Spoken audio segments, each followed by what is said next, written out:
이번 코너는 빅데이터로 시청자들의 마음을 분석해보는 엠빅데이터 시간입니다. 오늘 분석해볼 프로그램은 지난달 막을 내린 금토 드라마 넘버스 빌딩숲의 감시자들입니다.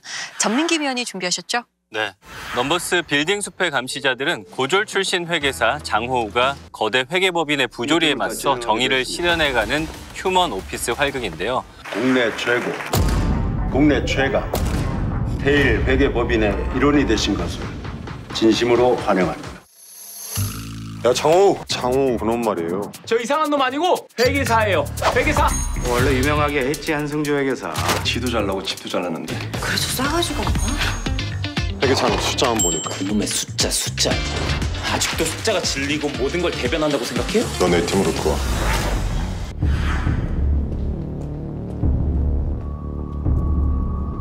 대표가 부흥증권 매수 입찰에 참여하는 거 확실해요?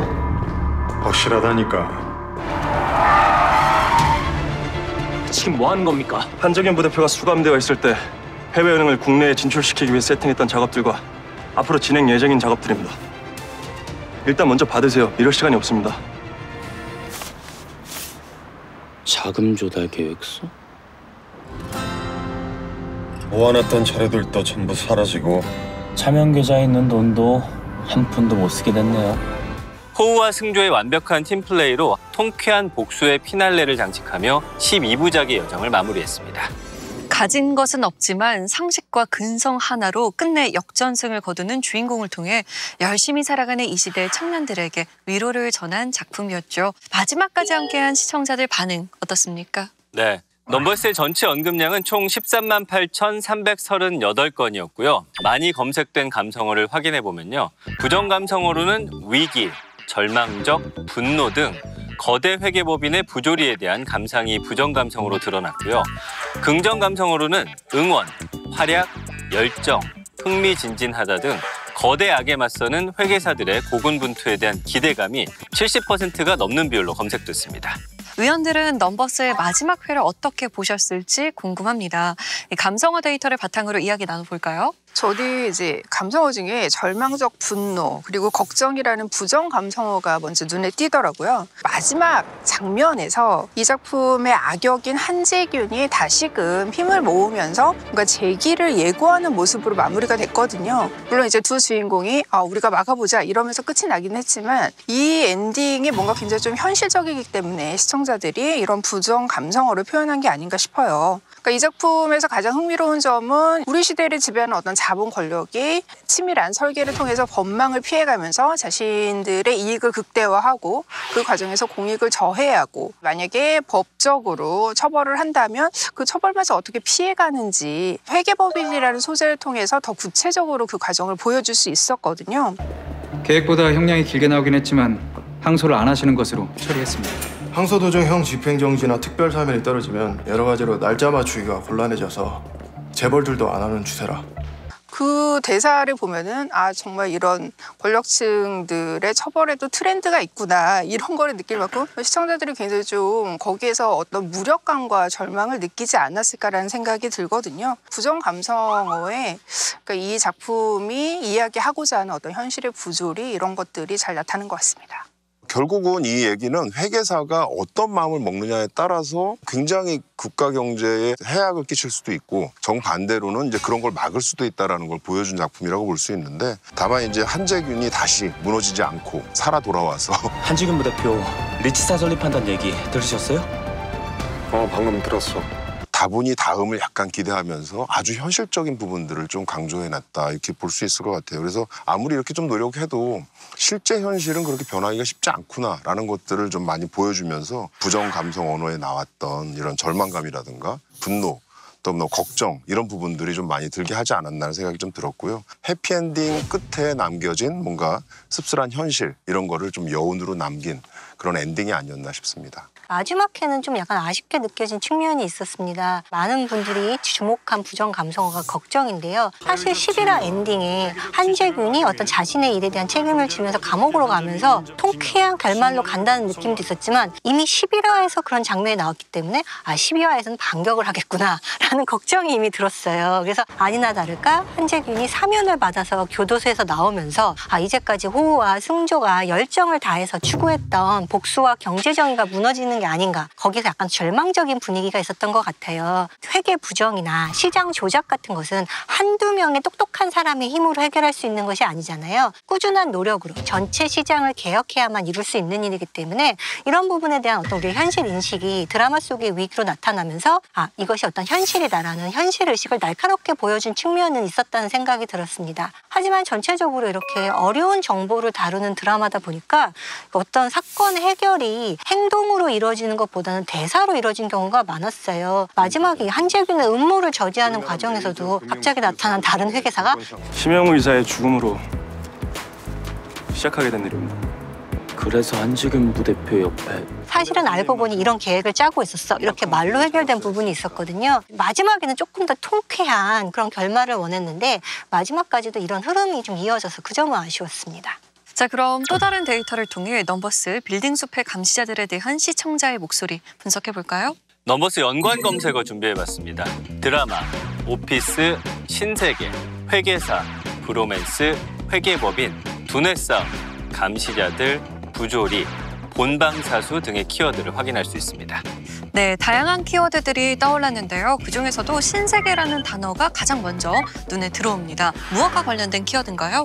우리에게 다소 생소한 회계사라는 소재와 관련된 키워드로 해석할 수 있습니다. 넘버스는 숫자에 죽고 숫자에 사는 회계사와 거대한 회계법인을 바탕으로 회계 용어부터 구조, 직함 등 그동안 방송에서 보지 못했던 새로운 직업 세계를 선보였죠. 또 다양한 회계 사건 속에서 휴먼, 멜로, 액션, 느와르 등 매회 다채로운 장르를 넘나들며 재미를 만들어 왔는데요. 여기서 넘버스의 언급량 탑3 회차를 살펴보면요. 3위는 과거의 모습을 지은 지수가 HK 사모펀드 조이스장으로 등장한 5회가 차지했고요. 피플즈 엔터의 몰락을 이용해 새로운 판을 짜는 한재균과 이에 맞서는 호우와 승조의 두뇌 게임이 그려진 3회가 2위에 올랐습니다. 1위는 헤빗건설 장사장의 죽음 이후 진실을 알기 위해 회계사가 되는 호우의 고군분투가 그려진 첫 회로 언급량 12,292건이라는 가장 높은 조회수를 기록했습니다. 이처럼 등장인물들의 새로운 행보가 펼쳐지며 서사를 흥미롭게 이끌어간 회차가 주목받는 것을 확인할 수 있었습니다. 그게 전반부에 해당하는 회차들이 비교적 높은 관심을 받은 것 같은데요. 해당 회차들이 높은 언급량을 기록한 이유는 무엇이라고 보세요? 이 언급량 순위에 따른 회차를 봐도 전반부가 조금 더 탄탄했다라는 그런 결과라고 말할 수가 있겠는데요. 1위를 차지한 1회에서는 장호우가 테일 회계법인에 입사하면서 고졸 회계사로서 이렇게 자충우돌하는 장면이 많이 그려졌는데요. 라이언 프로젝트 팀 구성하겠습니다. 옥순호 선생 그리고 정지영 선생. 저 지금 울프 프로젝트부터 어사인 중인 게 많은데요. 전 어사인 없는데요. 그래서요? 네. 그쪽 어사인 없는 게 나랑 무슨 상관이냐고. 이런 것들은 어떤 오피스 활극에서 전형적인 시작이잖아요. 불리함을 안고 있는 주인공이 고난을 극복하고 앞으로의 활약을 예고하는 그런 시퀀스로 이어졌는데요. 사실 여기까지는 시청자들의 관심을 모을 수 있었다는 생각이 듭니다. 3회 같은 경우에는 외부적으로 볼 때는 다른 입장인 승조와 호우가 처음으로 팀을 결성해서 같이 공조하면서 사건을 해결했기 때문에 브로맨스가 강조되면서 화제성이 높았던 것 같고요. 5회 같은 경우에는 장지수라는 새로운 카드가 등장했는데요.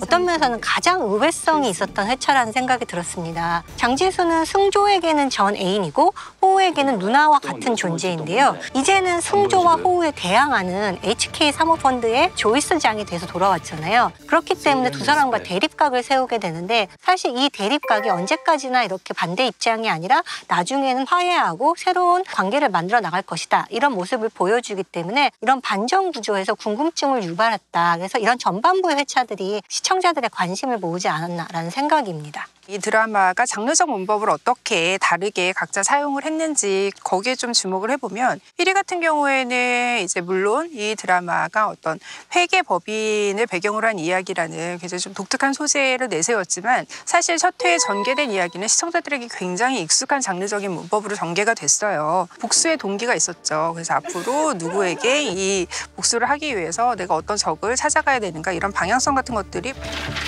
잘 모르겠습니다. 속 시원히 말해준 사람이 없어. 대일 회계법인에 들어가서 알아내야겠어. 모두 첫 회 압축적으로 있어서 시청자들의 눈길을 끌만한 요소가 많이 있었다라고 보고요. 3회 같은 경우에는 이제 피플스 엔터 에피소드가 나왔는데 본격적으로 회계법인이라는 차별화된 소재를 활용을 해서 어떻게 이 드라마의 활극적인 전개를 이끌어 나갈 것인가를 굉장히 잘 보여준 회차였어요. 실제로 이 피플스 엔터 에피소드 이후에 나오는 많은 에피소드들이 이 피플스 엔터 사건을 해결하는 방식으로 똑같이 이렇게 전개가 됐기 때문에 그런 면에서 이제 어떤 전문직 드라마로서의 특성을 잘 보여줬고요. 5회 같은 경우에는 이제 장지수가 등장을 했는데 행방이 묘연했던 인물이 어떤 반전의 정체성을 가지고 등장한 것도 굉장히 좀 흥미로웠지만은 이 작품의 굉장히 핵심적인 틀인 복수극의 정체성이 굉장히 강렬해졌다라는 거죠. 그동안은 어떤 호우의 복수의 동기만 강조가 됐고 승조도 또 나름대로 아버지를 막으려는 그런 동기가 밝혀졌다면 사실은 가장 복수의 동기가 강렬한 인물이 이 헤비건설 대표의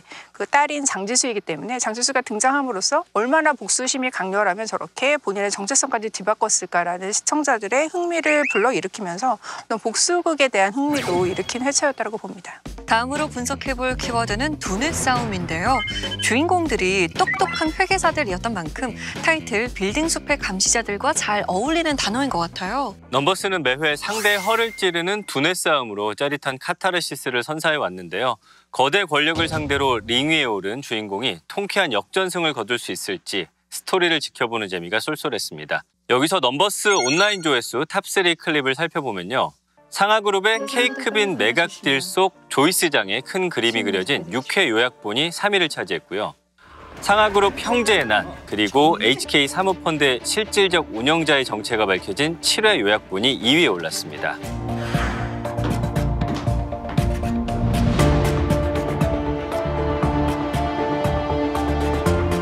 AN이 아니라 한이었어요. 1위는 테일 회계법인의 치열한 눈치 싸움이 담긴 3회 요약본이 28만 회로 가장 높은 조회수를 기록했는데요.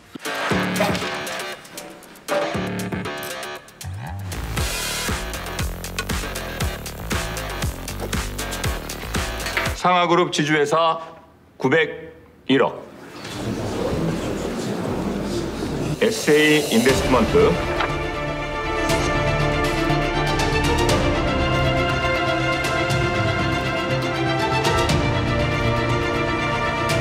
330억.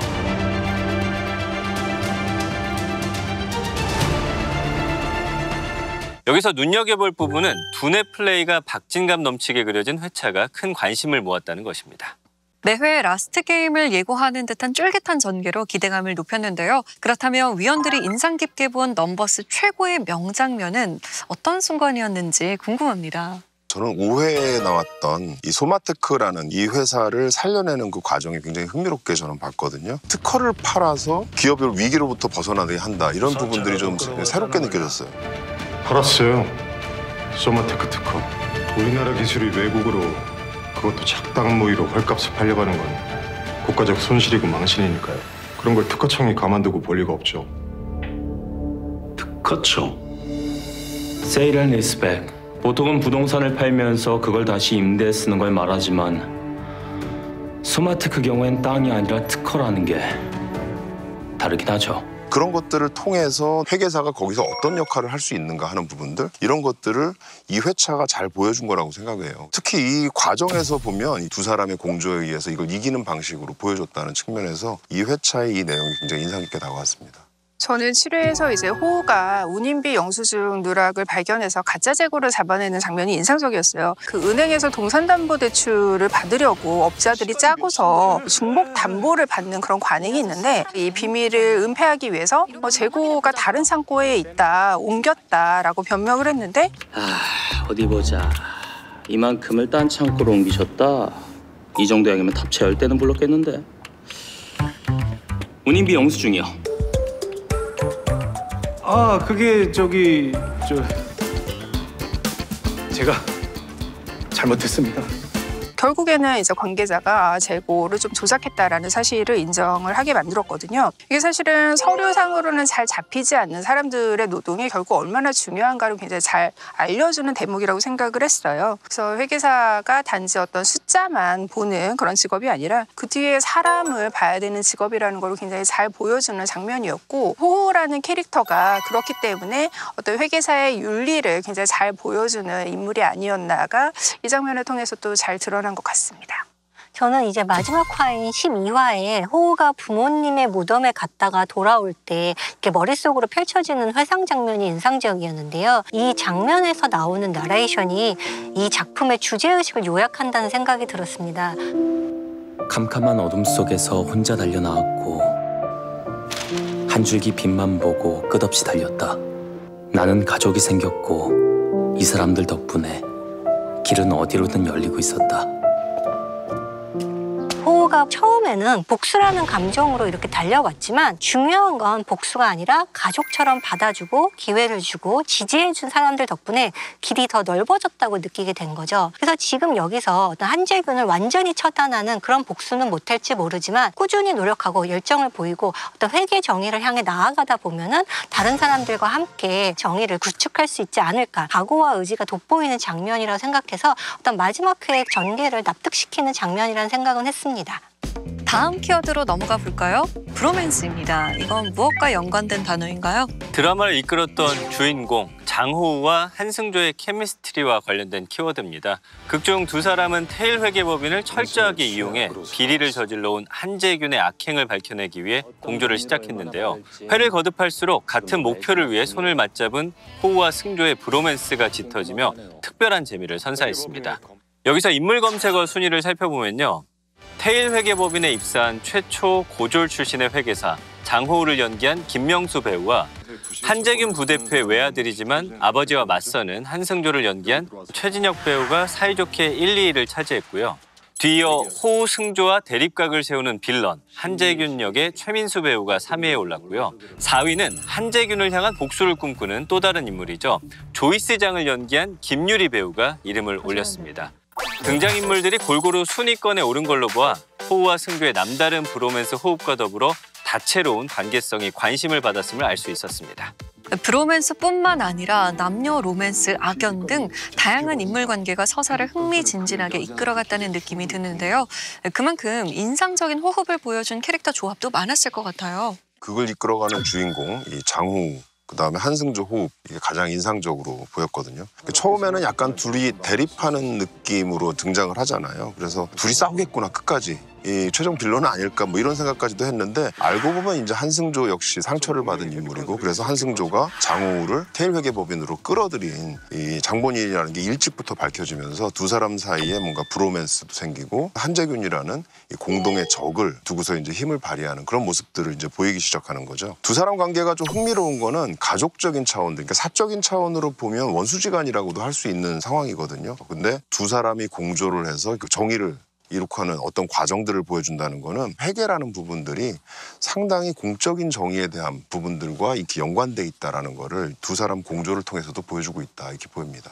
아무래도 드라마의 재미를 만들어낸 건 호우와 연하의 조합이라는 생각이 들어요. 은행장의 딸로 유복하고 순간을 생각하는 연하가 있고, 어렵게 자랐지만 큰 그림을 그릴 줄 아는 호우가 있는데, 두 사람이 만나서 서로 다른 점을 맞춰가고 함께 사건을 해결해가는 모습이 어떤 그게 활력을 주었다는 생각입니다. 연하가 괴로워할 때 호우가 그것을 도와주고, 또 호우가 부모님의 죽음에 한재균이 연관되었다는 것을 알았을 때 괴로워하면서 이렇게 좌절할 때 연하가 다시 위로해주는 등 이렇게 서로가 서로를 위로해주는 역할로 나온 게 좋았고요. 또 다시 생각해보면 이 두 사람의 관계가 이 드라마의 어떤 또 다른 주제 의식을 보여준다는 생각이 드는데요. 넘버스는 말 그대로 숫자, 통장 잔고, 뭐 부동산 가치, 뭐 기업 가치 이런 그런 숫자에 집착하는 우리 사회를 반영하는 드라마잖아요. 하지만 그렇게 숫자를 다루는 회계사들이 숫자 너머에 있는 사람을 볼 수도 있다. 두 사람은 계급 차이가 있고 서로의 배경이 다르지만 그럼에도 함께 할 수 있다. 이런 면에서 어떤 넘버스의 주제의식을 압축한 관계라고도 볼 수 있을 것 같습니다.